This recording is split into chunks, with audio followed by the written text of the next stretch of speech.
Você não precisa ter a melhor condição para começar a produzir conteúdo. É melhor feito do que perfeito. Fala pessoal, tudo bem? Edu Lira aqui no Enomarketing Cast. Detalhe, esse aqui é o primeiro episódio. Tem um episódio 0, onde eu me apresento, onde eu falo o porquê desse podcast, tudo que vai rolar por aqui. Mas eu tenho a honra, ó. Primeiro, o que eu tô fazendo, né? Antes de mais nada, eu tô gravando aqui, ó, com o celular desse meu querido amigo para mostrar para você que não tem grande produção, que é direto do campo de batalha e que principalmente para quebrar um estigma, Lê, que é assim, as pessoas ficam com aquela vibe do perfeccionismo, quando tiver um baita estúdio, claro, os celulares aqui são maravilhosos, mas assim, você não precisa ter a melhor condição para começar a produzir conteúdo, é um dos pilares do Enomarketing. É melhor feito do que perfeito, então eu quero incentivar você que está aí do outro lado, que é dono de restaurante, dono de loja, vinícola, importadora, que é um influenciador, um wine influencer, não gosto muito dessa palavra não, mas que leva a mensagem do vinho para outras pessoas, que evangeliza o consumidor ou outros públicos a degustar, a aprender a degustar vinho, a beber melhor. Eu quero provar para você que é possível fazer sem grandes produções, então eu estou aqui, ó, com o celular do Lê, ó, taça na mão, computador aqui só para ter uma referência, ó o tripézinho ali, ó, super simples, celular gravando, depois eu vou editar isso aqui tudo e no início do podcast você vai ver essa abertura, ok?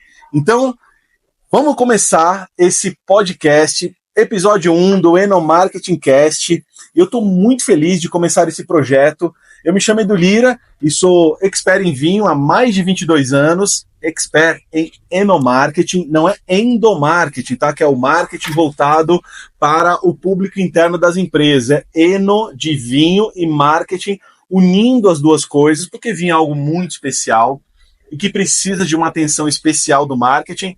E hoje eu tenho a honra de receber meu querido amigo Leandro Fernandes para esse bate-papo, para essa degustação e esse papo sobre restauração, hospitalidade, sommelierie. Afinal de contas, a gente está falando com, se você não sabe, um dos principais sommeliers de São Paulo, que veio direto de Pernambuco, mas eu não vou dar mais spoiler, ele vai falar dele, e só tem uma premissa aqui, ó. E aí eu quero ver se ele vai se comprometer mesmo, entregar tudo, sem papas na língua e sem enrolação, direto ao ponto. Se você ainda não segue o Enomarketing Cast, talvez você esteja assistindo ou ouvindo enquanto você faz o seu treino, no seu momento, ou no Spotify, ou aqui no YouTube. Então já segue, já deixa o seu like, deixa o seu comentário, e no final desse episódio eu quero muito saber sua opinião sobre essa contribuição que eu, Edu Lira, e o Leandro pretendemos trazer para o mercado de vinhos e da restauração e hospitalidade. Seja muito bem-vindo, Leandro. Muito obrigado, Edu, pela oportunidade, um prazer estar aqui com você, sempre é um prazer estar contigo, e hoje, bom, tendo a honra de participar do primeiro Enomarketing Cast, uma honra, conto com a minha sinceridade e destreza aí para irmos direto ao ponto. Fala quem você é, Lê, de onde você veio, onde você está e para onde você vai, meu querido. Perfeito. Pô, Edu, então, sou natural de Recife, como você havia dito, né? Adoro, terra linda. Pois é, e aí quando o pessoal pergunta assim, de Recife, sommelier, como é que é o consumo de vinho lá no Nordeste, calorão? Cara, tem muito consumo de vinho, mas Recife é bem caracterizado pelo consumo de uísque. Já foi considerada a capital per capita de consumo mundial de Johnny Walker Red, por incrível que pareça, mas o recifense gosta muito de um Scotch whisky ali com aguinha de coco na beira da praia. Isso é bem comum. Sensacional. E aí, essa preferência do recifense foi o que me trouxe a São Paulo. Vim para São Paulo um pouquinho antes da pandemia, em 2019. Na verdade, minha história com o vinho começa lá atrás. Eu cursei gastronomia pelo Senac em 2009. E no meu primeiro dia na cozinha, assim, um saco de cebola gigante para picar. E uma relação ali calorosa, né? Um ambiente quase que hostil dentro da cozinha. Sim. E eu me vi ali tendo as minhas habilidades de comunicação muito suprimidas naquele ambiente, né? Então, foi o suficiente para mim, poucos dias, para entender que a cozinha veio mesmo para agregar conhecimento, mas que não era meu lugar principal de atuação. Então eu fugi para o salão, então trabalhei de garçom em vários restaurantes, Até 2013 que eu conheci o vinho, através do Otoniel Abílio, primeiro sommelier do Brasil, um paraibano. Senhor Otoniel, espero que veja esse vídeo e minha gratidão e admiração. Otoniel Abílio, ícone da cena gastronômica do Recife. Tive o prazer de conhecê-lo em 2013 no Bar Chef, um grande estabelecimento lá em Recife, e me trouxe os primeiros insights do vinho, assim.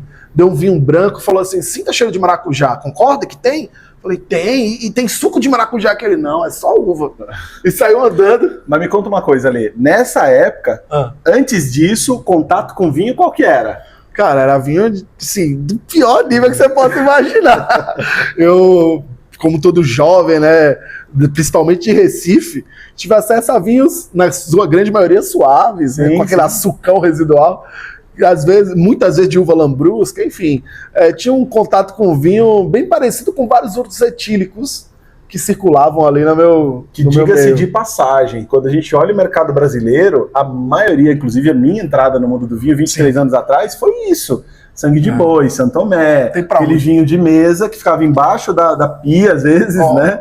E a gente, enfim, bebia por beber, achava que isso aí era o ápice do vinho, e depois foi um mundo de descoberta. E aí foi esse mestre que foi o seu primeiro mentor no vinho. Sem dúvida. O Otoniel Abílio, ele não só é uma figura enológica, mas também uma figura filosófica, né? Ele me trouxe aprendizados que eu carrego até hoje, e principalmente quando a gente fala de pessoas, né?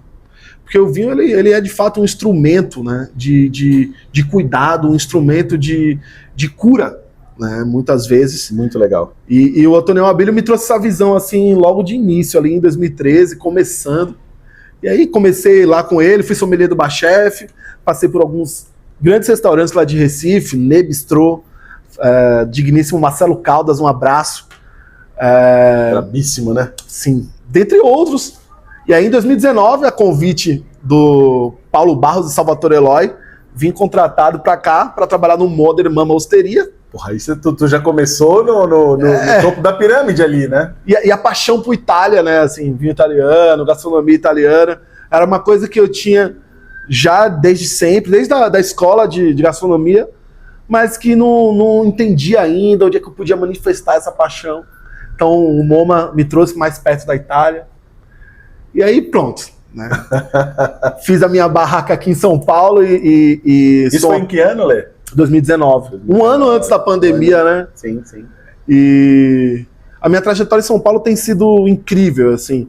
Trabalhei com nomes como o Jacan, inaugurei o Presidão junto com o Jacan ali, primeira carta de vinho, né, feita assim, aos 45 do segundo tempo. Jacan contou, né, na verdade, o Leonardo Bassi, né, um abraço pro Leonardo, já tinha testado alguns sommeliers, não tinha conseguido contratar e tal. E aí eu entrei perto da casa inaugurar, com um deadline curtíssimo para fazer a carta de vinho. Sim.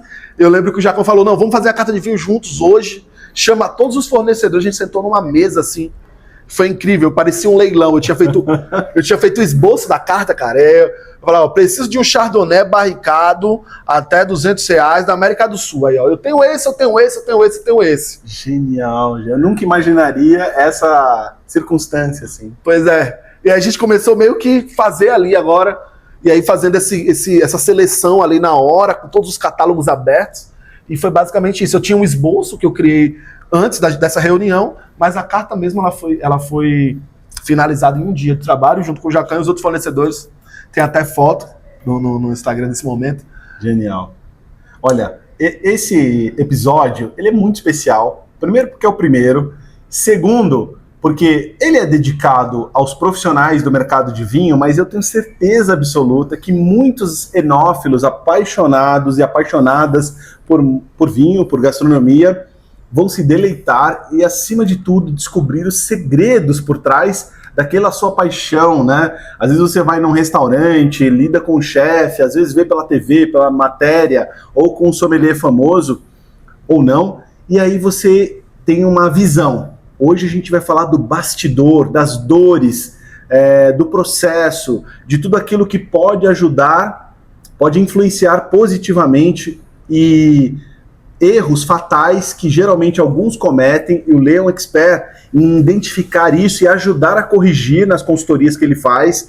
Então, cara, esse é um episódio muito especial, tô muito feliz, porque eu vou extrair o creme de la creme aqui desse senhor, que é um mega expert em restauração, em sommelier profissional, e que vai trazer a verdade do bastidor, para que a gente toque em vários assuntos, alguns polêmicos talvez, então preste atenção aí, se você for fazer um corte desse podcast, não mal interprete esse senhor ou a mim, porque a gente vai lá no âmago, para tentar extrair o melhor possível com um único propósito, ajudar o mercado de vinho a se elevar cada vez mais e você, do outro lado, que é um empreendedor do mundo do vinho, possa ter maior clareza sobre o que fazer e o que não fazer, e você que é apaixonado por vinho possa se divertir aqui com esse nosso papo.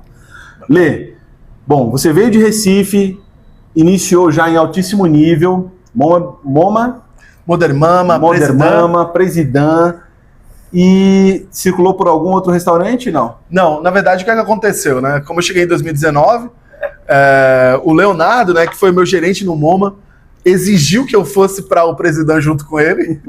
Eu não tive muita escolha. Mas só que com poucos meses ali no Presidã, tava tudo voando, tudo lindo, muito perrengue, né, de inauguração, aquela correria. Quem já inaugurou casa sabe como é. Aliás, todo mundo acha que a gente só bebe vinho. Não, imagina, nossa. O pessoal vê os vinhos que a gente bebe e não vê os tombos que a gente toma. E as caixas que a gente carrega. Exato. Porque eu acho que uma das principais funções de sommelier é carregar a caixa. Mas logo depois veio a pandemia. O Presidã foi impedido de funcionar logo nos primeiros momentos ali, porque realmente, questão de espaço, houveram determinações, muitos restaurantes não conseguiram operar ali nos primeiros momentos da pandemia. Bem difícil. E aí eu precisei ver alternativas, abri uma loja de vinho em casa. Como muita gente, né? Pois não tinha pra onde, o que eu sei fazer é vender vinho, então abri uma loja de vinho em casa, deu muito certo no começo, mas conforme a pandemia foi amenizando e o comércio foi se flexibilizando, essas vendas elas acabaram diminuindo e então acabei buscando alternativas para voltar para o mercado, né? Sim. Então passei no Empório Santa Maria, na rede Saint-Marché, que foi um grande aprendizado para mim. Nunca tinha passado nessa área comercial, sempre no restaurante até então. Sim, sempre no salão ali. Sim, exato. Então, o Empório Santa Maria me trouxe a oportunidade de... E, cara, foi muito bacana, porque a loja é um ambiente de total interação. O restaurante, por sua vez, ele exige muito mais da sua criatividade, da sua destreza, da sua habilidade. Porém, a loja, ela coloca em prova a tua comunicação. Isso é muito legal. Pois é. Porque o cliente vem ali com um carrinho, numa sexta-feira à tarde, né? Não basta só entender de vinho nesse momento, né? Pois é. Outras habilidades são fundamentais. A leitura do cliente, né? Isso é muito legal. A leitura, a pressa que o cliente tem, a objetividade. Às vezes, o cliente, ele está disposto a gastar quanto for, mas o que ele quer não é só o vinho, né? Ele está passando o tempo ali, ele quer alguma coisa a mais, e você precisa fazer essa leitura. E às vezes, você quer levar algo a mais, mas o cliente só quer o vinho. Então, muito bom. A loja me trouxe muita essa expertise, principalmente em Empório Santa Maria, porque é uma loja que tem uma adega gigantesca, né? Mais de 4.000 garrafas, mais de 900 rótulos ali disponíveis para o cliente. Então, ter essa conversa, entender o que é que o cliente espera de um bom vinho, é muito prazerosa. Eu acho que é uma das partes mais gratificantes do trabalho, né? E o conhecimento acerca do que você faz, né, agrega muito. Olê, deixa eu te fazer uma pergunta, né? Muita gente de fora do mercado olha para a profissão sommelier, alguns até em transição de carreira, né? Sim. Advogados, médicos renomados, e que talvez estejam saturados da sua profissão ou qualquer outra profissão, uma fase ruim, e aí pensam, não, eu amo vinho, sou apaixonada por vinho, eu estudei vinho, agora eu vou migrar para o mercado de vinho. E a gente estava conversando antes aqui nos bastidores, e muita gente fez isso, muita gente quebrou a cara, porque não é só a paixão pelo vinho que sustenta o negócio, ela é importante, ela é fundamental, mas existem outros atributos. O Lê trouxe questões muito importantes aqui, como a parte comercial, além do conhecimento sobre vinho, a parte comercial, de ler, de entender e de servir, acima de tudo, o cliente. E isso é muito complicado para um sommelier, que às vezes, eu brinco, né, nas minhas redes sociais, que tem um sommelier. eu com o eu maiúsculo, ou seja, um ego inflado. Difícil não achar um sommelier com ego inflado. E que, por sua vez, né, notadamente, fica incomodado quando o cliente é a estrela ou, o que é um absurdo, quando o vinho é uma estrela. Porque, de fato, é isso. O cliente e o vinho são as estrelas e o sommelier entra como aquele mestre de sala que harmoniza tudo e que faz com que o cliente e o vinho brilhe, juntamente com o chefe, com a gastronomia. No caso de uma loja, o objetivo final é comercial, é fazer com que o cliente leve a maior quantidade de garrafas, mas que realmente atenda ao desejo dele. Cara, como é que você vê tudo isso? Como é que o sommelier, daqui para frente, pegando já essa deixa, né, das experiências do Leandro, como ele pode se posicionar melhor, seja numa posição de comercial, numa loja, numa importadora, num grande varejista como o São Marché, ou em qualquer outra situação, ou no restaurante, né, no salão, entender de fato que é preciso dosar conhecimento, humildade. Claro, ele vai se valorizar, e eu acho que quanto mais humilde, mais ele é valorizado pelos clientes. Enfim, é uma percepção minha. Me conta da tua experiência em relação a tudo isso, Lê.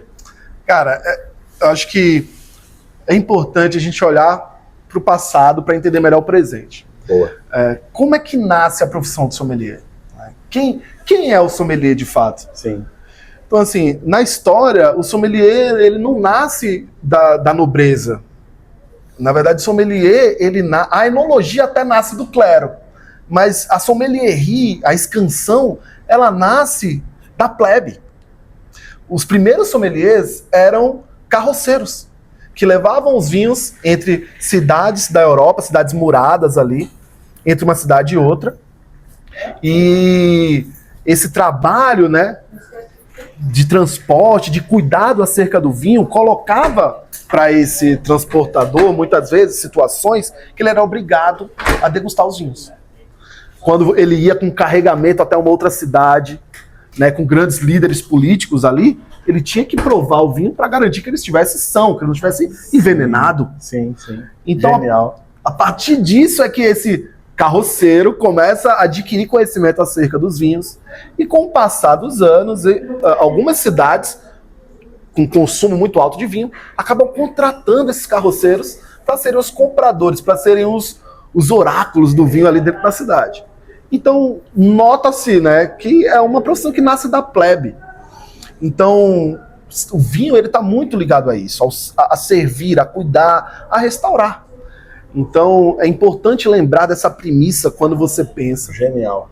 em transpor a tua carreira, porque desde que o mundo é mundo, né, a medicina é uma profissão de glamour, né? Quem nunca sonhou em ser um médico? Né? Quem nunca sonhou em construir grandes prédios? Quem nunca sonhou em desenhar, né, projetos arquitetônicos relevantes? Mas quem já sonhou em servir? Genial. Então, isso assim, é incrível. Pois é, então é muito importante levar isso em consideração. Partindo desse princípio, acho que tem muito acho que a maior gratificação que eu tive, acho que uma das maiores felicidades que eu tenho até hoje no meu trabalho, é quando um cliente me parabeniza pelo vinho sugerido. Quando ele fala, nossa, aquele vinho foi tão importante para mim, foi o vinho que eu pedi a minha esposa em casamento. Isso é incrível, cara. Foi o vinho do meu casamento. Você participa da vida do cliente. De uma forma marcante. E o vinho, cara, as possibilidades são incontáveis, né? Sim. O vinho é uma expressão cultural. Então, quantos povos e quantas culturas têm algo a dizer através do vinho? Exato. Inúmeras. Então, quando você consegue trazer essa mensagem, né, de uma forma ali harmoniosa com a situação que se passa na vida do cliente, enfim. E levando em consideração tudo, né? Poder aquisitivo, sim, categoria de produto, enfim, são muitos os fatores que culminam aí para esse resultado positivo. Então acho que essa é a maior felicidade. Se você se sente feliz em agregar na vida das pessoas, se isso é algo que te dá prazer, é um bom caminho. Esse é o passo inicial para quem talvez esteja pensando em ser um sommelier, não só de salão, mas que adote essa profissão tão incrível e que não é só feita de glamour, é muito trabalho, muito estudo, obviamente. Certamente essa é um pré-requisito. É uma premissa. Gostar de servir. Gostar de servir e acima de tudo, de cuidar, né? De restaurar.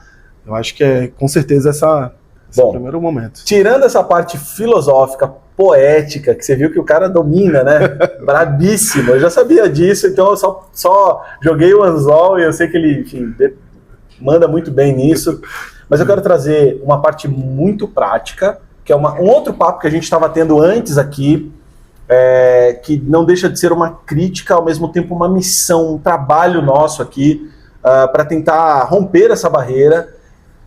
Garoto pobre da periferia, como eu fui, como você foi, e como muitos são ou foram, e que através do vinho enxergaram a possibilidade de ascender socialmente, trazer uma condição melhor para a sua própria vida e para da sua família, e estão conseguindo. Isso pode servir de inspiração, talvez até para tirar meninos e meninas da droga, né, de uma situação difícil. Eu convivi com pessoas na minha infância ali, na periferia de São Paulo, na região sul de São Paulo, em Santo Amaro. Eu sei que o Lê em Recife também passou por isso, em que era, enfim, ou você vai entrar no mundo das drogas, ou você vai fugir disso com muito custo e vai tentar trilhar um caminho ali bacana, mas nem sempre no mundo, no Brasil principalmente, é uma opção imaginada, pensada por muitos, que é fugir desse caminho e ir para o mundo do vinho, da gastronomia,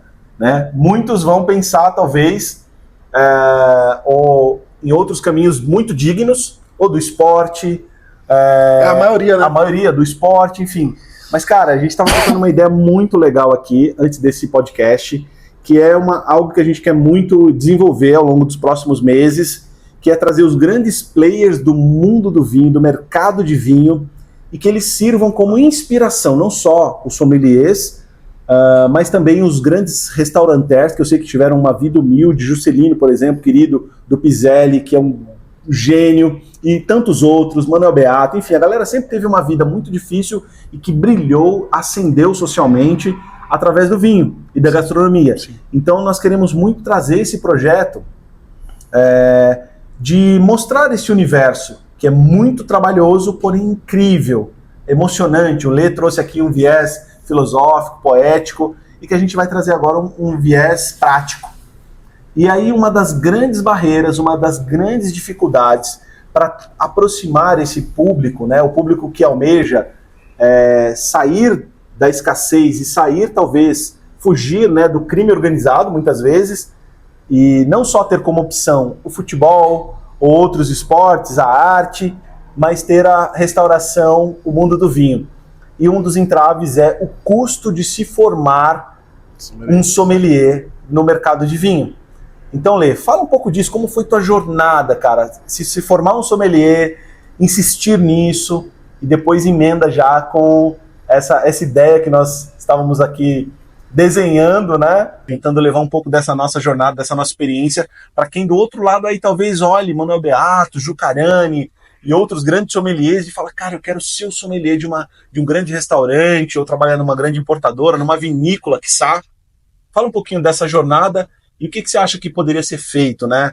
Tem a ABS, tem a Enocultura, tem grandes escolas importantes de sommelier ou de conhecimento e cultura do vinho. O que falta para a gente poder romper essa barreira e trazer o jovem da periferia para esse universo do serviço? Cara, é muito bacana enxergar o quanto a gastronomia pode transformar a vida de alguém, né? Porque, assim, muitos desses jovens, né, que escolhem um caminho correto, um caminho íntegro, tem como opção, muitas vezes, o CLT comercial ali, aquela loja de shopping, sim, aquela escala dura, né, ali no horário de shopping que exige muito, e que muitas vezes ambientes de trabalho não tão confortáveis, né, a gente sabe. Né, a indústria têxtil tem muito disso, né, lojas de roupa, de moda, né, o mercado da moda tem muito disso, ambientes agressivos, você precisa estar muito inserido ali no comercial e tal, que acaba rendendo poucos prazeres, né, sem dúvida, dentro do trabalho. Então, assim, eu enxergo a gastronomia como um lugar de altíssimo aprendizado e que te deixa... Porque, assim, cara, se você O que você vende vai dizer muito o quanto você ganha. Então, assim, a gastronomia, ela... Primeiro ponto, né? Assim, de uma forma prática ali. Para o jovem que quer uma boa remuneração, conseguir isso dentro do mercado da moda, dentro do mercado dos artigos, loja de acessórios, enfim, eletrodomésticos, sapatarias.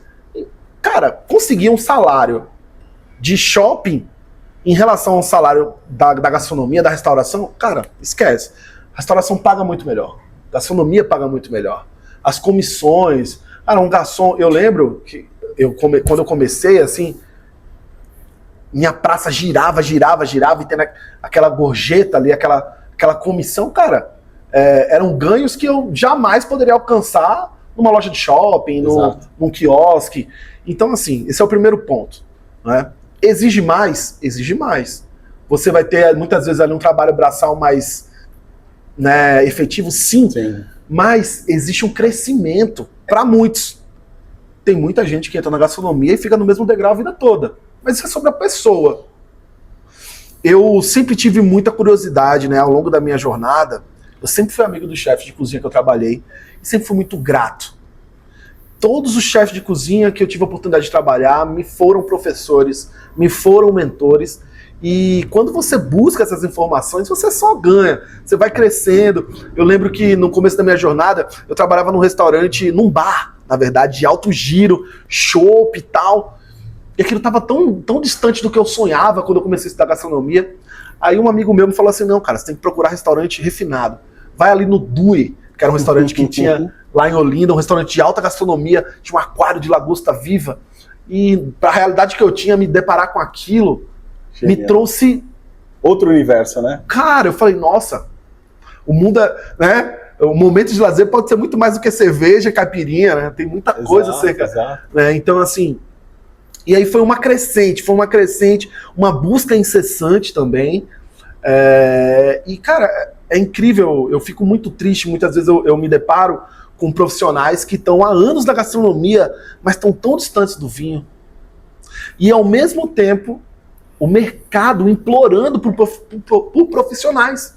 Não tem, né? Isso que você está falando é incrível, assim, porque, observa, a gente tem uma demanda, mercado, ou seja, consumidores que esperam experiências cada vez melhores em ambientes de restauração, em restaurantes, em wine bares, em hotéis, em pousadas, enfim, onde há gastronomia e a possibilidade de harmonização com vinho, ou de um serviço de vinho, mesmo que seja o mais descomplicado possível, não necessariamente uma harmonização, você sempre vai ter uma carência de um profissional minimamente habilitado, com mínimo conhecimento sobre gastronomia, vinho e outras bebidas, para que possa fazer um serviço e fornecer uma experiência. Com isso, o ambiente se diferencia, se destaca, consequentemente você faz uma roda incrível girar, pessoas emocionadas, encantadas, e que voltam, e que comentam, enfim. Percebe, gente, que entender de vinho é o primeiro degrau. Entender de pessoas é o nível, o next level, o próximo nível de quem entende de vinho. E aí conectar essas coisas todas com trabalho duro, com estudo permanente, melhoria contínua, porque assim, nessa jornada que tu falou aí, apesar do sonho, apesar da possibilidade, não foi nada fácil. Você teve que mergulhar nos estudos, você teve que se inspirar e ouvir com humildade. E talvez em um ambiente hostil e muito difícil, complexo e concorrido, de um restaurante, em que você tinha que passar por uma situação desconfortável e assimilar o melhor que um chefe famoso poderia te agregar, e você poderia espanar diante disso. Claro, mas você transformou isso em um diferencial competitivo e agregou. Hoje você é esse baita consultor por conta de tudo isso, né? Sem dúvida. Cara, é que tem uma coisa assim, que às vezes a pessoa pensa, pô, sommelier, né? O cara tá vendo... Eu já estive nesse lugar. O garçom tá ali ouvindo treinamento de vinho, ele olha pro sommelier que tá dando treinamento e ele pensa, nossa, que difícil chegar aí, né? Que longe da minha realidade esse cara tá. Mas entenda, o sommelier, ele é o profissional que domina as bebidas, né? Que entende sobre o serviço de bebidas de um determinado estabelecimento. Então, eu trabalho na bodega do seu Zé. Para ser o sommelier de lá, eu só preciso entender de tudo que se serve lá, se tratando de etílicos e tragos em geral. Então, a missão de todo atendente gastronômico é dominar o cardápio, o menu daquele estabelecimento que você está. E se tornar, né, esse anfitrião de qualidade, se tornar esse oráculo da bebida, do serviço que está sendo proposto naquele estabelecimento. E aí você vai para o próximo. Genial. E, cara, se você passa por um estabelecimento, você ficou quantos anos em tal restaurante? Fiquei 5 anos lá. O que você aprendeu lá? Né? Isso, eu acho que esse é o grande diferencial dos profissionais que conseguem novos degraus, conseguem galgar novas etapas daquele profissional que fica no mesmo degrau durante muito tempo.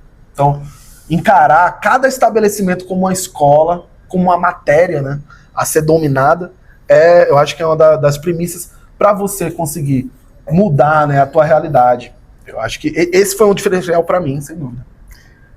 Gente, que incrível, né? Ter acesso a esses insights, a essas histórias. Eu espero que de alguma forma isso inspire você que está aí do outro lado, seja você o iniciante ou que já está em algum nível avançado, que você se inspire cada vez mais com a história do Leandro a avançar e levar a mensagem do vinho para mais pessoas. Ou se você é um apaixonado por vinho, que você se apaixone ainda mais e valorize muito o profissional que está do outro lado te servindo. Agora eu quero entrar num assunto mega polêmico.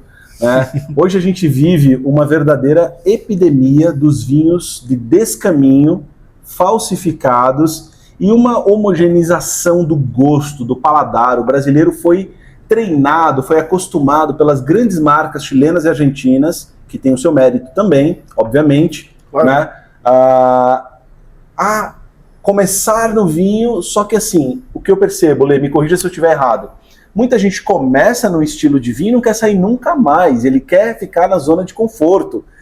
Marcas famosas, marcas icônicas, mas que por isso mesmo viraram alvo dos contrabandistas, dos criminosos. Então hoje você tem um problema, né? Não só entre os consumidores finais, que tem o famoso grupo do WhatsApp, o contatinho do Zap Zap, como muita gente fala, e que oferece vinhos famosos a 1/3, a 1/4 do preço, e são vinhos ou de descaminho, ou seja, foram desviados e chegam ao Brasil sem ser pela importadora oficial, ou então vinhos até falsificados, e aí você tem um risco enorme, não só cometendo um crime fiscal, mas você também comete um atentado contra a própria saúde, porque você não sabe exatamente que líquido é aquele.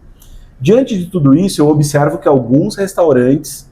Bom, primeiro, antes disso, você tem ainda, porque essas marcas são muito famosas, muito icônicas e ganharam o paladar do consumidor brasileiro, principalmente ali na metade da década de 90 até os anos 2000, e dominam a oferta, necessariamente eles dominam as cartas de restaurantes. Então hoje um restaurante abre e fala, eu tenho que ter tal vinho.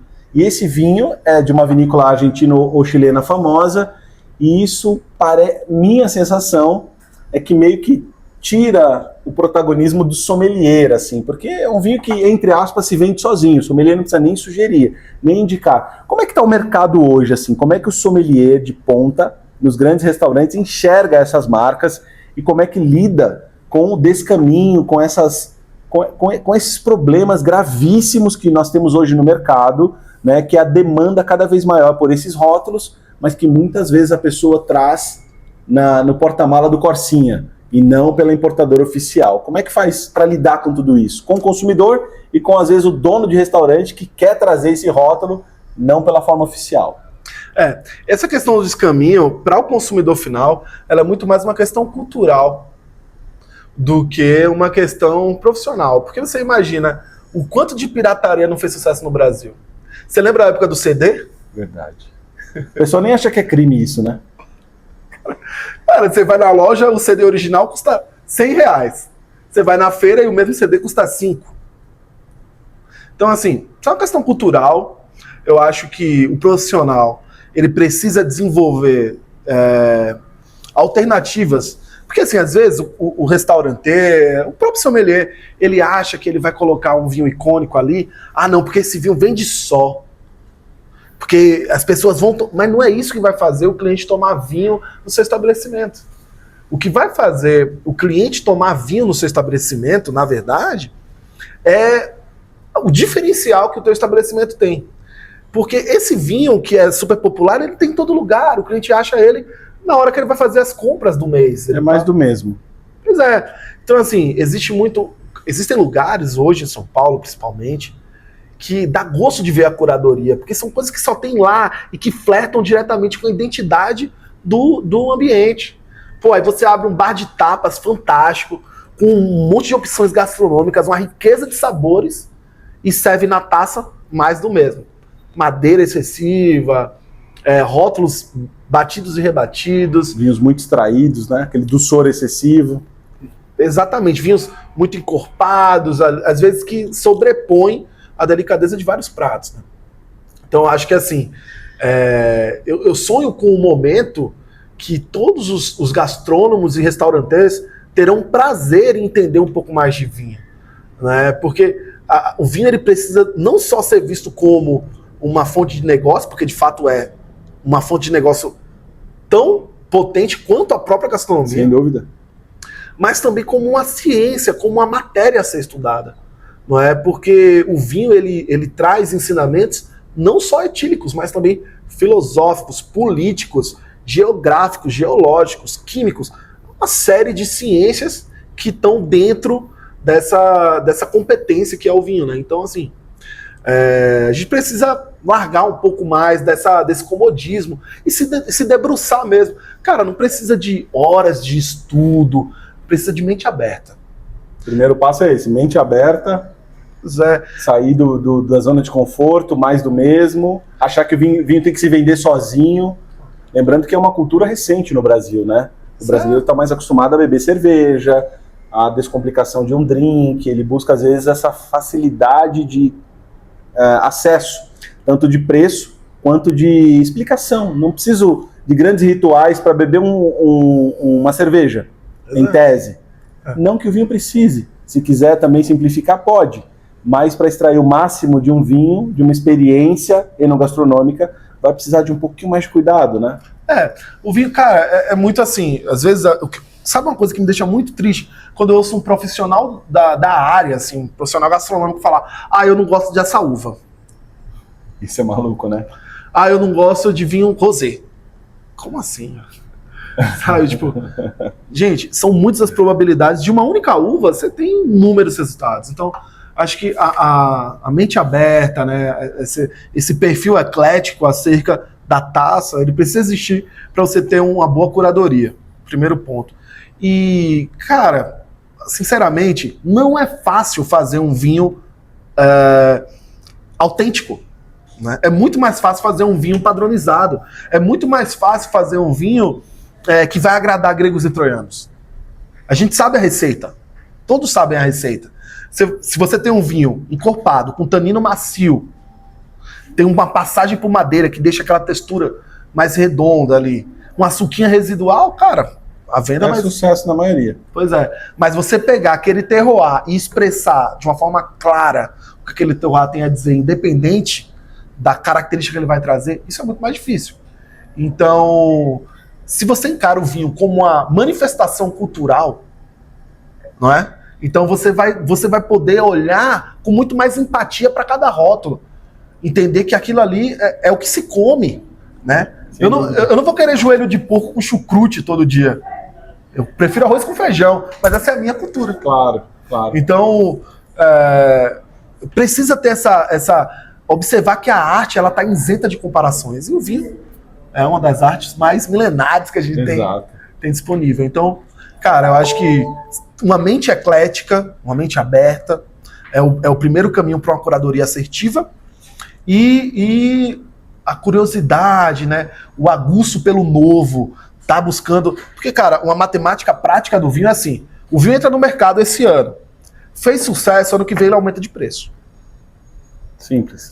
Então a busca do sommelier é buscar rótulos novos no mercado sempre, produtores novos que estão chegando no mercado com preço, onde o líquido, né, seja o principal fator do preço e não a grife.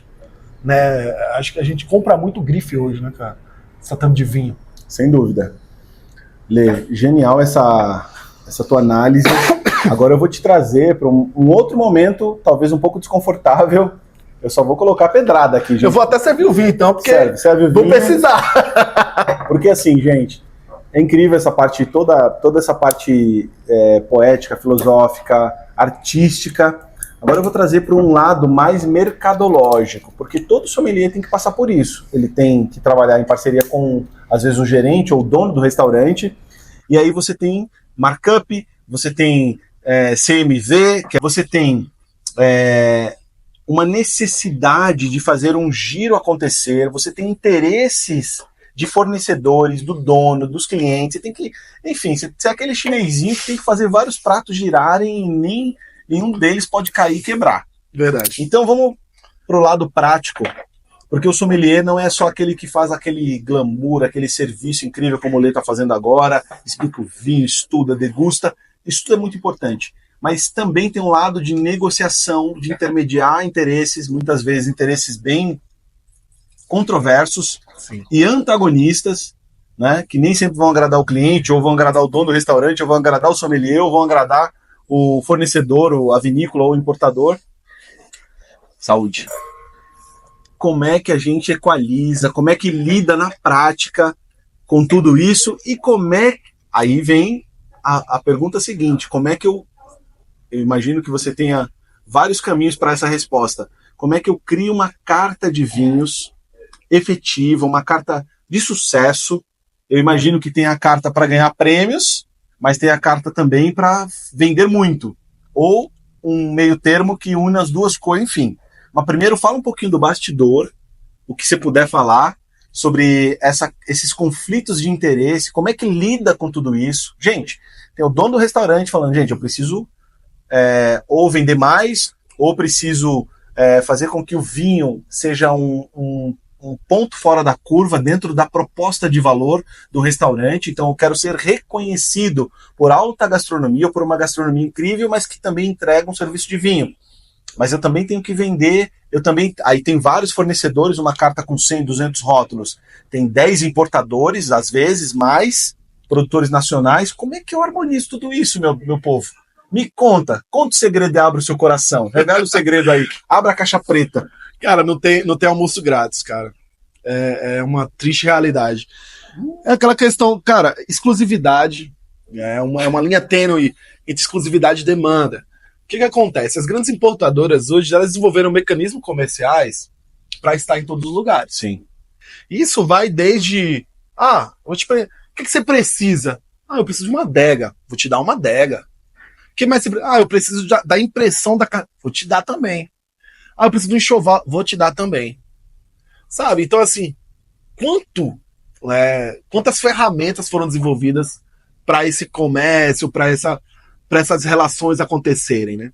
Agora eu te pergunto, o cara lá que tem, sei lá, menos de 1 hectare na Borgonha, produz tudo na mão, né? Colhe a uva na mão, faz fermentação natural em lagar, ali engarrafa, rotula na mão. O que esse cara tem para oferecer além do vinho dele? Não tem nada, cara. O produto é escasso. Então, assim... Ao contrário, né? Ele escolhe se vai vender para você ou não. Você entendeu? Não tem opção. E às vezes nem é marketing, é só uma decisão, porque ele não tem como fornecer para todo mundo, né? Pois é. Então, assim, qual é o teu objetivo? Eu não... deixo claro aqui que não acho errado. Eu acho que deve haver mesmo parcerias cada vez mais agressivas, né? O mercado só tem a ganhar com isso. Agora, você, como sommelier, como você se sente em ter uma carta de vinho que não foi criada por você? Porque eu vou te falar, Edu, são mais de 11 anos aí na área de restauração, e para mim não há prazer maior do que ver uma carta de vinhos pronta, autoral, né? E que eu possa falar de cada um daqueles rótulos como um filho meu. Agora, além disso, além dessa emoção, te emociona também o fato disso concatenar e harmonizar vários interesses? Por exemplo, você encanta o consumidor com uma carta autoral, consequentemente você vende mais, porque as pessoas se encantam, falam, cara, aqui só tem vinho bom, vinho com preço justo. Ao mesmo tempo, isso emociona o dono, porque ele fala, pô, a carta é genial e vende, e gira, não fica com vinho encalhado, harmoniza com os pratos, você deixa o chefe feliz. Porra, isso não seria o ápice da sommelierie? Mas tem lugares e lugares, né? Não dá, isso é o tópico que eu tô falando, é meio difícil de realizar, assim, concatenar todos os interesses. Dificilmente uma carta vai ter essa maestria, assim. Pois é, porque assim, ó, quando você fala de comfort food, você também fala de comfort drink, né? Sim. Então, em lugares que você vai para comer algo que não exija muito da tua expertise, você quer só comer e só quer beber, muitas vezes uma carta autoral muito rebuscada não vai surtir tanto efeito. E outro ponto é que a galera busca preço, né? Muita Exato. gente olha pelo lado direito da carta e fala, bom, eu vou no primeiro, no segundo mais barato e ponto. Principalmente nesses lugares. Sim. No lugar que o cara vai na quarta-feira, né? Sim. O cara vai na quarta-feira comer uma massinha, cara, ele não quer um vinho, ele não quer uma palestra sobre vinho, ele quer uma taça de vinho para combinar ali. Então, também é sucesso, também é um sucesso para o sommelier. Sem dúvida. Criar uma carta assertiva que funcione, né? Mas isso também não quer dizer que essa carta comercial, ela precisa ter mais do mesmo. Porque dentro desses grandes sucessos que estão hoje em evidência, né, no mercado, existem equivalentes, existem outros produtores menores que entregam vinhos tão bons quanto, no mesmo estilo, da mesma região, da mesma uva, Genial. com preços mais acessíveis, que não estão sendo referentes à grife, e sim ao líquido. Né, a gente precisa... Cara, é importante, né, em ocasiões especiais, todo mundo quer usar uma grife, consumir, né, produtos de alto padrão, mas na quarta-feira eu apenas é só ficar um bom vinho, cara. Um bom vinho. E pagar o justo por isso. Cara, isso que você falou, primeiro que você falou da mente aberta, e aí quando eu falo mente, acho que eu interpreto da seguinte forma, né? Mente aberta é não ter preconceitos e não ter preferências pessoais absolutas, estar aberto a opções, a alternativas. Segundo, não ser preguiçoso também, né? Estudar, trabalhar forte, conhecer, ir nas feiras. É uma coisa que eu fico horrorizado quando eu vejo as feiras profissionais, eu visito todas, ProWine, Wines of America, Vinibra Expo e outras, e eu vejo profissionais alcoolizados. Assim, as feiras servem exatamente para que a gente abra a mente, deguste, desenvolva litragem e prove vinhos diferentes fora da caixa. É uma oportunidade em que os importadores e as vinícolas investem muito dinheiro e muita amostra para poder emocionar os sommeliers e, quem sabe, eles abrirem um pouco mais a mente, o coração, para poder ter opções. E isso é um trabalho incrível feito, e às vezes eu vejo alguns profissionais, não são todos, felizmente, mas eu vejo profissionais perdendo a chance de degustar seriamente, de provar coisas novas e trazer alternativas nas suas cartas, mesmo que sejam alternativas, digamos, comerciais. Assim, a verdade é a seguinte, gente, a gente está no Brasil, que tem uma série de escassez em vários aspectos da nossa sociedade. O vinho ainda é uma bebida de luxo, ainda é uma bebida de hedonismo, né? A alta gastronomia, ou a gastronomia como um todo, ainda é algo um pouco distante da maioria da população. O vinho é tido como... é tratado tributariamente como cigarro, como um destilado, artigo de luxo, como um artigo de luxo, como uma bebida altamente prejudicial, diferente da Europa e outros lugares, que é tido como um alimento. Então 50% ou mais do vinho é imposto. Enfim, tem vários fatores que contribuem, trabalham contra o vinho, mas ainda assim existem heróis, produtores, importadores, pessoas que fazem um trabalho sério, profissionais da restauração, e que são trabalhos sérios. Aí alguns profissionais destoam um pouco e dão um vexame e tá tudo bem. Eles vão se resolver um dia, o mercado já vai fazendo a seleção natural. Cara, isso que você trouxe é muito importante. Começando do começo, a questão do alcoolismo no mercado é um fantasma que assombra uma boa parte do mercado, né? E ninguém quer colocar a raposa para cuidar das galinhas. A gente precisa... O profissional do vinho, ele precisa ter uma relação muito clara com o álcool, né? Uma relação clara não pode ser problemático, né? Primeiro ponto. E, cara, uma feira de vinhos, um evento de vinhos, não é uma festa. E é engraçado essa reflexão, Edu, porque tudo leva para humildade, para empatia, né? Porque, cara, quando você vai a uma feira de vinhos, não é sobre você. Isso é genial. Aquilo não é sobre você. Você precisa ir lá com um perfil, né, com um mindset de escutativa. O sommelier que está ali atrás do balcão apresentando o vinho para você, ele não está ali para coletar as tuas percepções acerca do vinho. Feedback é bom para o produtor, mas na ocasião da feira, o objetivo do produtor ali é de comunicar, né, o que o vinho dele tem a dizer para o mercado. Então, você como profissional, está na frente de um stand para degustar um vinho, tenha atenção ao que aquele sommelier tem a dizer acerca do produto, avalie o produto. Se for um feedback positivo, por favor, muito bem-vindo. Se for negativo, será que vale a pena? Guarda para você, né? Pô, o cara tá ali 6 horas de feira, um monte de gente alcoolizada e você falando, eu achei esse aqui muito assim, eu achei esse aqui muito assado. Cara, não, né? E assim, vai lá, cara, vai lá como quem vai a uma biblioteca. Você vai a uma biblioteca, você não fica questionando que aquele livro foi mal escrito ou não. Você vai lá, busca o conhecimento que você tem interesse e pronto. Na feira é a mesma coisa. Vai lá, enumera os rótulos que você precisa provar, faz uma coisa bem feita, aproveita aquela oportunidade. Porque festa, cara, você faz com vinho de R$100, R$50, quiçá. Mas a feira não, cara. A feira é um momento, é um laboratório. Eu sempre fui muito feliz nas feiras que fui. Sempre fui muito bem recebido e aproveitei ao máximo.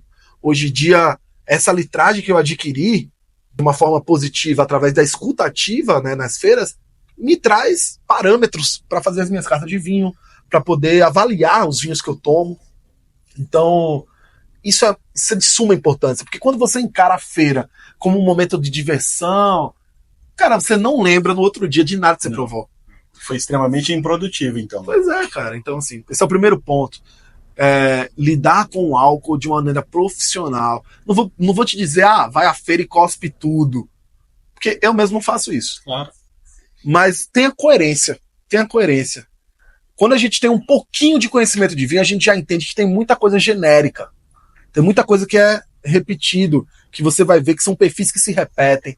Então, se você já identificou o perfil daquilo, não precisa você provar de novo, cara. Você já sabe o que vai entregar ali. Então, busca sempre novos ares. Não beber por beber, né? O nosso sistema digestivo ele tem prazo de validade. Né? É igual a quilometragem de um carro. Quanto de álcool passou por ali? Quanto de álcool seu fígado teve que processar ao longo da vida? Então, usa isso de uma forma inteligente. Não vale a pena você se entupir de vinho e não ter absorvido nada daquilo. Acho que é genial. Acho que é um ponto fundamental. Mas assim, ainda sobre questão de curadoria, né? Assim, sobre parâmetros, sobre lugares para se beber. Existem lugares, né, que proporcionam para você mais do que uma refeição. Não é? E aí é um deleite para o sommelier estar à frente de uma carta de vinho dessas. Eu acho que os principais talentos que o sommelier precisa ter: empatia, acima de tudo, né? O desejo de servir, premissa, e por último, né? Acho que essa questão do ensinar, do lecionar, né? Ter essa aptidão, essa paciência, esse cuidado, porque nós somos, né, eternos catequizadores do vinho. Né? Tipo assim, é uma coisa que você vai fazer do início até o fim da sua carreira. Genial, Lê. Agora, antes de entrar nesse mundo do marketing digital, que é a minha especialidade, que eu vou começar a jogar aqui umas provocações pro Lê. Boa. Eu queria que ele falasse desse vinho que a gente está degustando, que tá uma delícia, que ele serviu aqui pra gente. Fala um pouquinho desse vinho aí, o que a gente tá bebendo? Cara, a gente tá tomando um vinho do Rony. Mostra aqui pra câmera, pra quem tá no YouTube ou que vai assistir pelo Spotify e que ainda não se inscreveu no canal Enomarketcast do Edu Lira Vinhos e que ainda não assinou o podcast e deu 5 estrelas lá, porque, esse podcast aqui, estamos a 1 hora, está um espetáculo. Primeiro episódio, tem o episódio 0, esse é o episódio 1, com o mestre aqui da restauração, o sommelier, Leandro Fernandes. O que a gente tá bebendo? A gente tá tomando o Petit Villain, do Mathieu Barré, que é um produtor do Rony, que é um dos ícones ali da enologia biodinâmica, né, no Rony. gente está falando de um Syrah bem delicado, uma extração contundente, sem excesso, fermentação natural. Cara, o Mathieu Barré, ele faz vinhos vinhos muito autorais, né, muito típicos, e ele consegue trazer muitas faces da Syrah nos seus rótulos.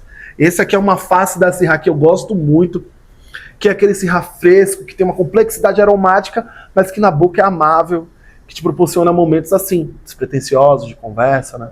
Frutinha fresca. Exato. Recém-colhida do pé, bem madurinha, sem sobrematuração, sem estar verde, mas sabe, é uma fruta fresca, que entrega muitas camadas, que traz aquela pegada do vinho biodinâmico, Exato. É facilmente identificado, né? Mas que flerta com a qualidade, né? Porque zero defeito. Pois é. É que assim, impressionante. Vinho natural e vinho de garagem, né? São coisas distintas, né?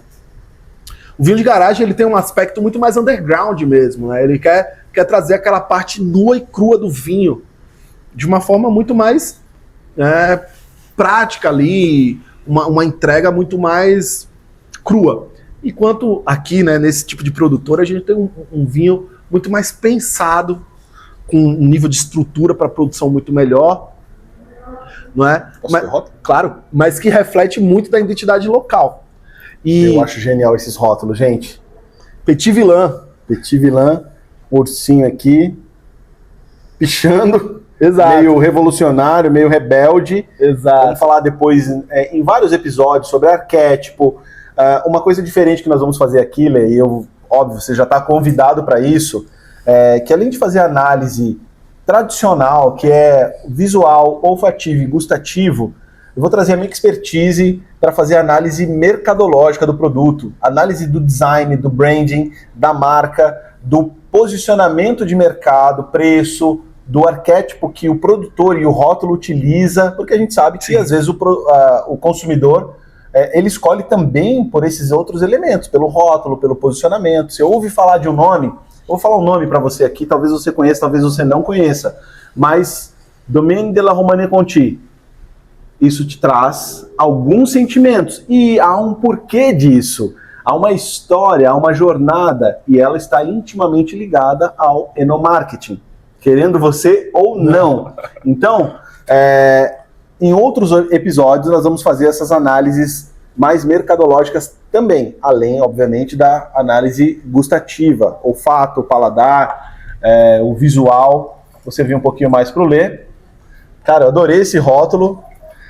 O Mathieu Barré, ele traz esse personagem que é o ursinho, né? Tá sempre presente nos vinhos dele. Muito legal. E esse cara vem aí como um vilão, de fato, é um vinho disruptivo, né? Acerca da apelação de origem, que é um vinho que traz características distintas, né? Um vinho mais fresco mesmo, uma cara da Syrah que pouca gente conhece. Eu gosto muito. Inclusive, esse vinho vem de uma curadoria que eu admiro demais, que é o nosso digníssimo Geoffroy Delacroix, né? Que é... Delacroix esse vinho? Exatamente. Brabíssimos. Então, aí a gente tem aí um exemplo, né, de curadoria autoral que está diretamente ligado à qualidade, mas que busca realmente algo exclusivo. E, cara, a Delacroix tem uma das melhores curadorias do mercado, ao meu ver, mas se você for lá pedir adega, carta de vinho, não tem não. Então, cara... São perfis diferentes, são nuances do mercado de vinho muito importantes. Aqui você vai ter muita história, né? Você vai ter uma experiência diferente. Exclusividade. Exclusividade, escassez, isso atende uma fatia de mercado. Existe outra fatia de mercado que não consegue, mesmo que quiser, ser atendida por esse produto. Exato. Né? Então, grandes redes, grupos, né, grandes de gastronomia, que tem uma gastronomia, digamos, não sei dizer se é popular. Em termos de food, né? Comfort food, ou então... Eu não vou falar nomes aqui para não me dispor com ninguém, não ser cancelado logo no primeiro episódio, tá, gente? Mas vocês sabem do que eu tô falando. Então não cabe, às vezes, um vinho biodinâmico numa grande rede que tem 40 lojas, não tem estoque. Aí ele tem que atender com outro tipo de produto, e o sommelier, comprador, ele tem que ter essa clareza, saber onde buscar para sair do óbvio. Ele tem opções. Hoje são 60 mil rótulos no Brasil. Nossa, muita coisa. A gente tem muitas importadoras Então a gente tem, obviamente, opções. O sommelier só não pode ser preguiçoso, mente fechada, e tem que ir nas feiras para degustar tecnicamente e aprender o que ele pode selecionar de melhor de acordo com o público. Quem manda, quem é rei, no final, é o consumidor. Então, se você abre um restaurante que não tem público, que não tem venda, que não tem pessoas visitando e consumindo, você vai abrir só para você. Talvez se você for um bilionário e que o dinheiro não faça nenhuma diferença na sua vida, talvez tudo bem. Mas eu acho que não é o caso da maioria. Sem dúvida. Bom, agora eu quero jogar para o Lê o seguinte. A gente vive numa era digital, a era da internet, obviamente já passou, foi lá nos anos 2000. Hoje a gente vive uma era das mídias sociais e que eu diria que já está madura para entrar no... A gente está no gênese ali das inteligências artificiais. Então a gente tem uma situação em que, se você não é visto, você não é lembrado. E eu tenho uma seguinte provocação, que é o que eu faço para todos os meus alunos e mentorados. Você tem hoje produtos incríveis, maravilhosos, que não tem um bom marketing, às vezes, não sei se é o caso desse aqui, não estudei a fundo, mas que às vezes não tem um bom marketing. E aí você tem um produto medíocre, que tem um marketing incrível e que prevalece, vende muito mais, consequentemente ganha muito mais dinheiro, e aí às vezes esse produto acaba morrendo, não chega ao conhecimento, nem do sommelier, nem do dono, nem menos ainda do consumidor. Mais que isso, às vezes a gente tem profissionais incríveis da sommelierie, da restauração, que estudaram, dedicaram a vida, foi um verdadeiro sacerdócio ao vinho, e que não sabem se posicionar nas redes sociais, que não aparecem, que não se divulgam, não sabem fazer marketing pessoal, não sabem falar, sabem falar, obviamente, mas não tem uma linguagem, uma comunicação que encante o público que está do outro lado aí, mesmo que seja um nicho específico. E aí, o que prevalece às vezes é aquele... Não critico os wine influencers, eu acho que eles têm um belíssimo papel também na divulgação do vinho, mas tem alguns específicos ruins que brilham muito, que viralizam, que fazem um monte de pataquada, umas besteiras, um verdadeiro desserviço ao vinho. Sem dúvida. E que eles brilham porque eles são muito bons de comunicação. Como é que você enxerga isso? O sommelier hoje já não pode mais só entender de vinho, ele tem que entender do digital. Sem dúvida. Como é que você se vê nisso, até fazendo uma autocrítica, Lê? Claro. Porque esse cara aqui já devia ter eu provoco ele, né, no bastidor aqui, a gente fumando charuto, tomando vinho, eu falo, porra, cadê o teu curso, cadê o teu arrasta pra cima? Porque assim, você pode ter o arrasta pra cima de um picareta, ou você pode ter um arrasta pra cima de um cara fera como um Lê, e que vai te entregar muito valor a um custo acessível, e vai te transformar. Você que tá lá no Caculé, não sei da onde, que talvez você tenha internet, e tem acesso ao conhecimento, mas você não pode vir a São Paulo. Porra, não seria incrível ter o curso do Lê te ensinando sobre restauração e tudo que ele sabe sobre essa jornada do mundo do vinho e da sommelierie? Não seria muito melhor você ter acesso a ele do que ter acesso a um picareta que vai te ensinar um monte de groselha? Essa é a provocação que eu deixo pro Lê e para você que é um baita sommelier, uma baita sommelier. O que falta para vocês pararem de deixar dinheiro na mesa? O Lê não tá deixando dinheiro na mesa, que ele já tá voando. Mas você que está aí do outro lado. Cara, é importante. Eu enxergo o papel do digital, né, na vida do sommelier como um trampolim para ganhos econômicos. Assim. Porque, cara, se você trabalha com vinho, você tem tempo livre, você precisa, e você quer agregar renda nesse tempo livre, você precisa do digital. Não tem como. Né? Porque assim... eu trabalho na loja de vinhos e eu quero fazer outra coisa. Aí você vai vender mais? Vai vender para outra loja? Sabe? Então, assim, você está dobrando esforço para fazer a mesma coisa. Então, o digital ele traz probabilidade de negócio, né? Uma amplitude de negócios. E o que é que acontece? O que a gente tem são grandes influencers que ainda precisam, né, evoluir muito como sommeliers.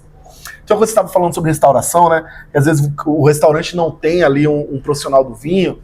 Mas, cara, é uma coisa. Todo bom maître é minimamente um sommelier. E todo sommelier é minimamente um bom maître. Boa. Então, isso é uma coisa importante. E a mesma coisa se dá ao mercado digital do vinho, a enomarketing. Todo sommelier precisa ser minimamente um bom comunicador. Exato. E um bom comunicador do vinho precisa ser minimamente um bom sommelier. Né? Então, cara, é importante, às vezes a gente, né, eu mesmo, durante muito tempo, tinha muito para compartilhar minha rotina nesses restaurantes. Hoje, se eu tivesse a visão que eu tenho hoje, eu teria documentos, né, incríveis, degustações históricas, né, ali, grandes vinhos que eu tive a oportunidade de provar, de servir, e que não documentei. Então, assim, ninguém consegue expressar boa parte da sua carreira num currículo, gente. Isso aí já passou. Já foi. A pessoa vai onde? No seu Instagram. Claro! Quem é esse cara? Não precisa nem mandar o currículo. Não, aí chega lá, tem uma foto sua assim. Sem camiseta, no churrascão, zero posicionamento. Você fala, pô, mas o cara não é o sommelier do Jacan? Não tem nada que diga que ele é o sommelier do Jacan naquilo que ele posta. Então, assim, encara o digital como um currículo, como a documentação da tua carreira. E principalmente da tua litragem. Boa. Pô, tá provando um grande vinho, deixe com que os contratantes, que as pessoas que te seguem, saibam que você tem aquilo no teu parâmetro. Genial. No teu portfólio, na tua litragem. Então, assim, agora é óbvio, tem que saber comunicar, né? Exato. Porque ostentar por ostentar, beleza. Você entrou no ponto fundamental, né? Mas como é que a ostentação vai entrar ali na tua carreira? Como é que você vai conseguir transformar isso em dinheiro? Basicamente é isso. Então, assim, hoje, cara, eu fecho vários negócios acerca de consultoria, introduções em carta de vinho, e eu nem sei qual foi a última vez que eu tive que editar um currículo. Eu nem me lembro mais se eu tenho um currículo. Só bate o olho lá no seu Instagram, vê tudo que você faz, fala, cara, esse que eu quero. Cara, e dá pra fazer um Behance ali, dá pra fazer um portfólio muito rápido. Sim. Com a ajuda que a gente tem hoje como você mesmo citou, inteligência artificial. Enfim, existe uma série de ferramentas que podem documentar o teu trabalho de uma forma muito mais clara. E às vezes você tem habilidades que você não está sabendo comunicar, que são de extrema importância e de alta demanda no mercado. Né? Por exemplo, hoje muitas importadoras, elas conseguem montar um time de venda, mas não conseguem montar um time de treinamento, um time educacional robusto. Né? Então, assim, esses profissionais estão aí. Às vezes você é um educador do vinho incrível, mas você não consegue falar, né, para os contratantes, para o público, que você é essa pessoa. Eu me deparo com vários sommeliers de restaurante que tem uma comunicação maravilhosa, uma finesse na comunicação, uma parcimônia, uma calma na comunicação, que estão totalmente inerentes ao conhecimento do vinho, mas não consegue transparecer isso para o mercado. E aí vai ficar lá no mesmo lugar durante muito tempo. Então, a Enomarketing nasce para isso, né? É isso. E aí eu queria deixar o seguinte recado. Não basta você ser bom, você também precisa parecer ser bom. Mostrar. Ou seja, mostrar que você é bom de forma estratégica, de forma legítima, de forma autêntica. Não é dourar a pílula, não é florear. É realmente pegar o que você tem de melhor e apresentar para o mercado de forma muito estratégica, recortes específicos, que vai emocionar, que vai encantar o seu cliente, o seu público, ou seja, quem interessa, é por quem a gente está fazendo. Como o Lê falou, não é sobre a gente. Claro que no final é sobre a gente quer progredir, quer ter sucesso, quer dar uma condição melhor para a nossa família, mas isso através do serviço do vinho para quem do outro lado quer ser emocionado. Então não é sobre a gente, é sobre o outro. Sempre. Então fica atento a isso, e o digital pode ser uma forma de escalar isso de forma exponencial, ou seja, você aumenta a exposição sem aumentar custo. Pensa nisso, aumentar a exposição sem aumentar custo. Então imagina só, você é relevante para 10 pessoas. Se você for visto por 100 mil pessoas e querido por 100 mil pessoas, sua relevância aumenta ou não? Sem dúvida. E aí, sua relevância aumentando, você compra de quem? Me responda você que está aí do outro lado. Você compra de quem você conhece, de quem você admira, de quem você respeita. Se essa pessoa, para ser conhecida, respeitada e admirada, precisa, obviamente, mostrar quem ela é, o que ela faz, como ela faz, não tem melhor lugar, obviamente, para a escala do que o digital. Então hoje a gente está aqui, né, com esse papo gostoso, Leandro Fernandes, sommelier, que além de sommelier, consultor, que dá consultoria para vários restaurantes super importantes em São Paulo, é também o executivo comercial da Vinícola Teira, uma das vinícolas mais renomadas do Brasil, que eu tenho o prazer de trabalhar com ele, obviamente, não vou esconder isso. A gente trabalha com a verdade, né? Eu sou diretor de marketing e vendas da Vinícola Teira nesse momento, e eu tenho uma honra de trabalhar com ele. Eu brinco que eu roubei ele da Sommelierie, né? Na hora que ele estava transitando para o mundo comercial, na hora que a gente bateu um papo 8 meses atrás, eu falei, caraca, talento desse cara de storytelling, de encantamento, de treinar brigada, treinar cliente, falar com paixão sobre o vinho e de conectar com a gastronomia e ter esse bom senso, né? Também comercial. Cara, tem sido um prazer. Uma honra para mim. Quero te agradecer, Lê. Não podia ser melhor esse primeiro episódio do que com você aqui, coração aberto mesmo. A gente acabou de participar de um treinamento com toda a equipe comercial da vinícola. Está no último momento do mês, hoje que a gente está gravando esse podcast aqui, dia 29 de novembro, Black Friday. E foi uma loucura, a gente passou altos e baixos desse mês de novembro, nesse ano incrível de 2024, e a gente acabou de esmagar a meta do mês. Isso é muito importante também. Comemorar, é o vídeo. Então, a gente aproveitou, após essa reunião, falei, cara, vamos gravar esse podcast aqui, que é o primeiro do EnoMarketCast, do Edu Lira Vinhos, e vamos falar sobre aquilo que talvez possa agregar para você que está aí do outro lado, dono de restaurante, de loja, de wine bar, sommelier, garçom, maître, que pode talvez se inspirar na história do Lê, na minha história, nesse papo gostoso e descontraído que a gente teve aqui, direto ao ponto, acredito eu. Sem dúvida. Fala pra mim, por que valeu a pena hoje, Lê? Cara, valeu muito a pena porque isso sempre foi uma premissa pra mim. Eu acho que todo sommelier tem o desejo de ter, e sempre tem, né? Todo sommelier sempre tem um pupilo, alguém que ele vai passando conhecimento. Nenhum conhecimento é o suficiente se você não puder passá-lo. Então, assim, através desse podcast, poder alcançar pessoas que sonham, né, em mudar a sua realidade, que estão ali trabalhando almoço e jantar dentro do restaurante, né, com aquela indumentária, muitas vezes, né? Os caras veem esses grandões aqui, careca, cheio de tatuagem, nem imagina, né, Lê? Pô, cara, você tem que estar barbeado de terno todos os dias. São inúmeros. Então, assim, eu queria levar essa mensagem para as pessoas. Cara, tem muita coisa para você alcançar. Você não precisa continuar tendo a bandeja como sua amiga até o resto da sua vida. Você pode passar para uma nova etapa, né? E o vinho tá esperando por você, sabe? Assim, o mercado enológico ele só cresce. O Brasil tem uma infinidade de oportunidades nesse mercado. Eu te falo, hoje em dia, um bom sommelier, ele escolhe o que ele vai fazer de trabalho, para onde ele vai caminhar. As ofertas são inúmeras. Eu falo sem medo de errar. Acho que existem algumas barreiras culturais que a gente precisa romper, como, por exemplo, o preço, né, da educação acerca do vinho. A formação de um profissional do vinho hoje, ela custa... não estou dizendo que não seja um bom investimento. Pelo contrário, esse investimento mudou minha vida. Eu fiz ABS, fiz 7 módulos da ABS. Hoje em dia, um módulo da ABS custa em média R$5.000. E é um investimento que, para mim, mudou a minha vida, tá? Mas eu acredito que, diante da alta demanda de profissionais, que a gente precisa de profissionais, esse conhecimento poderia chegar a mais pessoas se fosse um pouquinho mais acessível. Então, eu tenho um desejo, né? Sempre que eu vejo nos meus treinamentos, nas minhas visitas a restaurantes, eu sempre que identifico um atendente ali que tem uma aspiração ao vinho, eu busco acolher, eu busco trazer esse cara para fomentar nele essa energia, para que ele possa seguir em frente e mudar a realidade através do vinho. Eu sou muito grato por isso, sou muito grato ao Edu, meu mentor, meu professor em muitas matérias. E uma honra. Não, tem sido um ano de muito aprendizado, como ele mesmo disse, né? Sair da restauração e vir para o comercial é um passo abissal, acredite. Muitos sommeliers vivem esse dilema, né? Trabalhando almoço e jantar dentro da restauração, poder trabalhar no comercial com uma questão onde você pode expressar mais o teu profissional ali do lado educacional, enfim. É uma oportunidade maravilhosa e que tá aí para vocês.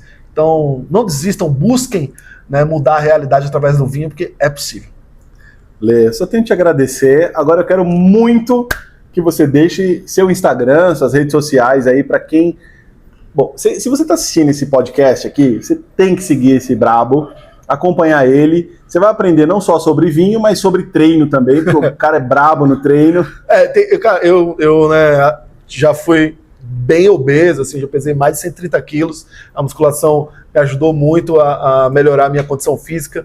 Então, no meu Instagram, que é o Próximo Vinho, que o melhor vinho é o próximo, você tem sempre que buscar novas, novos sabores, novos aromas. Então, Próximo Vinho, eu falo sobre vinho, mas falo também sobre estilo de vida, musculação e gastronomia. Acompanhe lá, prazer. Gente, uma honra. Eu espero que esse seja só o primeiro de inúmeros episódios aqui. A ideia é trazer sempre profissionais reais, profissionais faca nos dentes, brilho no olho, que realmente agreguem valor para você que está aí do outro lado, que traga seu conhecimento, sua história, sua alma, sua verdade sobre o mundo do vinho, sobre, enfim, sua profissão como um todo. Óbvio que o vinho vai ser sempre a música do baile, os temas vão girar sempre em torno do vinho, mas aqui voltado muito mais para o profissional, donos, empreendedores, gestores, profissionais que estão nessa jornada. Eu acho que é a minha forma, Lê, de contribuir e retribuir ao mercado, ao mundo do vinho, que tanto me trouxe, né? Eu conheci minha esposa, isso está no capítulo 1, tá? Capítulo 0, na verdade. Conheci minha esposa no mercado de vinho, tive a oportunidade de construir toda a minha jornada no mundo do vinho, trabalho desde os 17 anos, não podia, mas eu ia fazer 18 ainda, fazia uns meses, faltariam uns meses ali, quando eu iniciei no mundo do vinho, para completar 18 anos, enfim. Vocês vão poder acompanhar lá no episódio 0, onde eu inicio aqui o Enomarketcast. Enfim, nos meus canais, Edulira, @EduliraVinhos. Enfim, é uma honra poder receber profissionais, muitos outros profissionais. Certamente o Lê estará aqui mais vezes para que a gente fale de outros aspectos do mercado da restauração, da sommelierie, do mercado comercial, que é tão importante, da jornada que ele está vivenciando, se desempenhando muito bem. Enfim, é uma honra. Espero que você tenha gostado, que você tenha curtido. Se você gostou, se você curtiu, bom, não esqueça, repito pela última vez, que você siga esse canal, seja no Spotify, seja no YouTube, e que deixe aqui o seu comentário, sua avaliação. Eu espero que seja 5 estrelas. E é isso. Saúde e até o próximo Enomarketcast. Saúde, Edu. Santé. Viva! Caralho, 1 hora, rapidão, nem passou voando, né? Mano, 1h20, velho. Nem senti.